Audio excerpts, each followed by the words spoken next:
A story that reads like a novel, but which has resolved a mystery more than 3 decades old. All started with a British woman who went missing, and it ended when her family were able to identify her remains from a photograph of her tattoo placed on the Interpol website.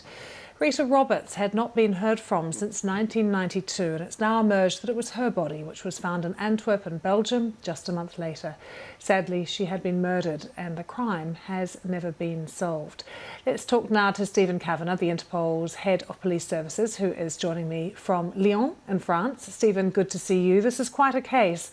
Tell us more about the background to it. Yes, and unfortunately it's one of many cases. We listened to some of our member countries, Belgian colleagues, the Netherlands and Germany.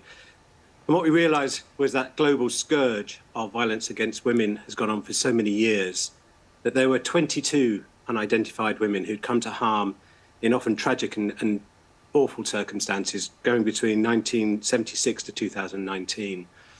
And we were determined to try and help support those member countries and, of course, those poor women who come to such awful ends, to try and identify them, bring closure to their families. So Interpol was able to launch, together with those 3 countries, the initiative Identify Me, putting out key information, clothing, jewellery, in this case a tattoo, to try and help bring these cold cases to life. Sometimes families had been left knowing absolutely nothing. And that was the determination we had with this initiative. So a member of Rita's family saw the Identify Me appeal on the BBC and then got in contact? Yes, it was an important moment for us. There was over 1,250 tips received both within countries and into the Interpol website. And we had to work through those. And I think I've mentioned, there's a real conflicting sense of happiness that we were going to be able to identify this poor woman, Rita, a real woman who'd gone travelling, who had ambitions for family, who was described as lighting up rooms when she walked into her family.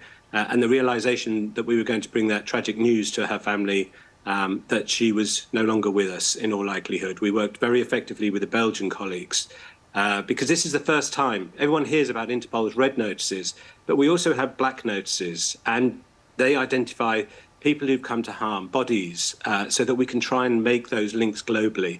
And this is an exciting opportunity for us. We've done it with 3 countries, but we want to identify those other 21 individuals who come to untimely deaths and bring some closure to their families too.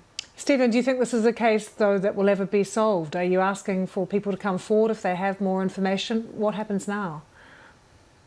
Yeah, Interpol is here to connect member countries, 195 across the world, but we do so not just to bring closure to the family, and we send our condolences to the family and our thoughts and wishes, and thank you to the BBC for bringing it to the nation's attention.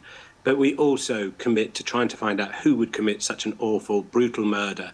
And I know the Belgian authorities are committed to trying to find out what happened to Rita, and we will do all we can to support them in doing so. Stephen Kavanagh, thank you very much for joining us. Really interesting to hear, and good that there is some closure for Rita's family at this time.